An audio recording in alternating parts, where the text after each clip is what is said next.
Right వాణి గారు నమస్కారం. నమస్కారం. అంటే ఇటువంటి పరిస్థితుల్లో మీతో మాట్లాడాల్సి వస్తున్నందుకు బాధపడుతూనే మాట్లాడుతూ ఉన్నాం.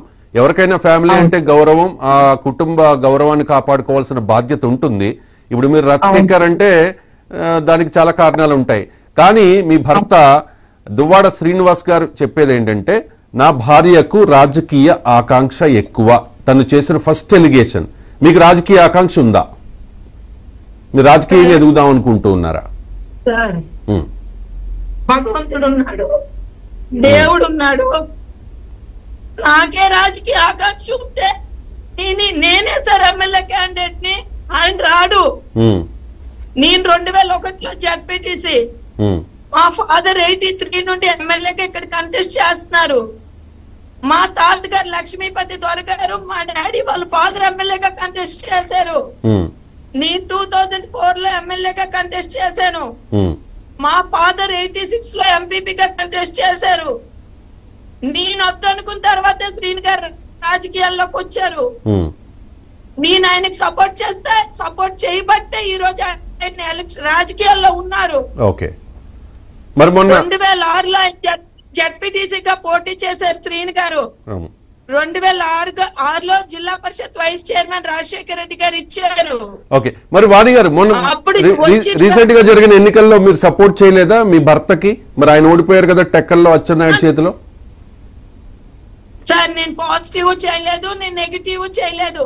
అది అతను చెప్పుకోవడం కాదు, ఎంటైర్ క్యాడర్ తెలుసు. మౌనంగా ఉండిపోయిన ఆయన ప్రవర్తనకి. ఎప్పటి నుంచి అనుమానం ఉందండి దువ్వాడ శ్రీనివాస్ గారి మీద మీకు? సార్ ఆగస్ట్ 2022లో నాకు చిన్న సర్జరీ అయింది. నేను ఆ టైంలో గడప నేను యాజ్ టెక్కల్ జడ్పీటీసీ నేను గడప ప్రోగ్రామ్ అనేది జరిగింది. అప్పుడు నేను పబ్లిక్ లోకి వెళ్ళలేదు, ఎందుకంటే నాకు చిన్న సర్జరీ అయిందని. అప్పుడు క్యాడర్ అనే వాళ్ళు తిరిగారు.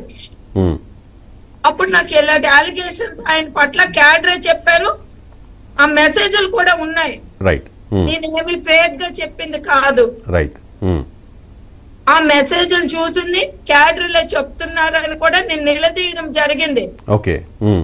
జరిగేటప్పుడు ఆయన ఏం చెప్పారంటే, ఆవిడకి కొంత ఓట్ బ్యాంక్ ఉంది, నేను ఈసారైనా గెలవాలి కదా, అందరికి సపోర్ట్ చేయమని చెప్పు అన్నారు. అంటే సరేలే శ్రీని గారు ఈసారైనా గెలవాలి, మీరు అవన్నీ పక్కన పెట్టండి, ఎంతో మంది ఎన్నో చెప్తారు, దాన్ని పట్టించుకోవద్దని కూడా నేను అందరి క్యాడర్ చెప్పడం జరిగింది.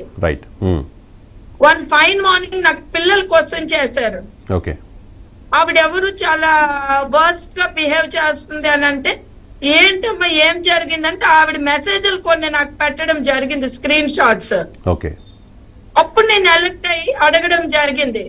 మీరు ఎప్పుడైనా మాధురి గారితో డైరెక్ట్ గా ఈ వ్యవహారానికి సంబంధించి మాట్లాడారా? ఎందుకు నా భర్తను బుట్టలో వేసుకున్నావు, నా కుటుంబంలో ఎందుకు రచ్చరేపుతున్నావు అని చెప్పి? అలా నేను ఎప్పుడు అడగలేదు సార్. కానీ తను చెప్తోంది, ఆయనకి పెళ్ళయింది, నాకు పెళ్ళయింది, ఆయన విడాకులు తీసుకోలేదు, నేను విడాకులు తీసుకోలేదు, ఆయన కుటుంబంలో ఇబ్బంది ఉంది, మా కుటుంబంలో కూడా ఇబ్బంది ఉంది, కాబట్టి మేము కలిసి ఉంటూ ఉన్నాం, ఆయన ఒక ఫ్రెండ్, ఫిలాసఫర్, నాకు గైడ్ లాంటి వాళ్ళు, మేము కలిసి ఉంటే తప్పే ఉంది, ఇది అడల్టరీ తప్పే ఉంది అంటూ ఉన్నారు. కోర్టులు కూడా దీన్ని యాక్సెప్ట్ చేస్తాయి, అదేమి తప్పేమి కాదన్నట్టుగా చాలా లైట్ తీసుకుని లైటర్ వేలో మాట్లాడుతూ ఉన్నారు మాధురి గారు.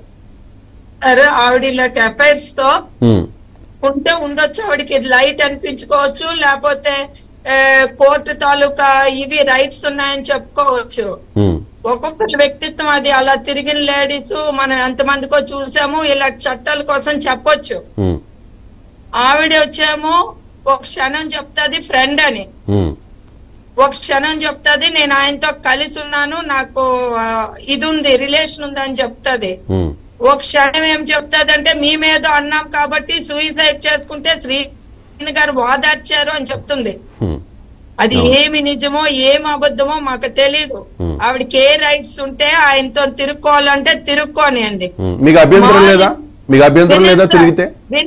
వినండి సార్, మా ఇళ్లలో వీడియోలు తీసేసి డాన్సులు వేసుకొని మా హౌస్ లోనే ఇలాంటి వ్యవహారం చేస్తే మాత్రం మేము, మా పిల్లలు, మా ఫ్యామిలీ డ్యామేజ్ అవుతుంది కాబట్టి మేము ఊరుకోవడం లేదు. ఇప్పుడు మాధురి డాన్స్ చేసింది మీ ఇంట్లోనా? అది మా ఇంట్లో సార్. మీ ఇంట్లో డాన్స్ చేశారా? ఓకే. ఏ సందర్భంగానండి అది? మీరు ఉన్నారా అప్పుడు? మేము లేము. ఎక్కడ? ఈ కొత్త ఇంటి హౌస్ లో సార్. కొత్త ఇంట్లో ప్రజెంట్ మీరు అక్కడే ఉన్నారా? ప్రజెంట్ ఇక్కడే ఉన్నాను. అక్కడ మీరు నిరసన వ్యక్తం చేస్తున్నారు, మీకు న్యాయం జరగాలి అని చెప్పి, రైట్? మేము న్యాయం అంటే సార్, అదొక మనిషికి 2-3 ఇల్లు ఉంటాయి. ఇది యాక్చువల్ గా నాకు ఈ హౌస్ అని చెప్పలేదు, ఇది పార్టీ కార్యాలయం అని చెప్పారు. ఓకే. సరే లేకపోతే ఇక్కడ కార్యాలయం అని కట్టి ఒక మీద ఒక హౌస్ క్రియేట్ చేసి దాంట్లో ఇలాంటి కార్యక్రమాలు అనేది ఆవిడ చేస్తుంది.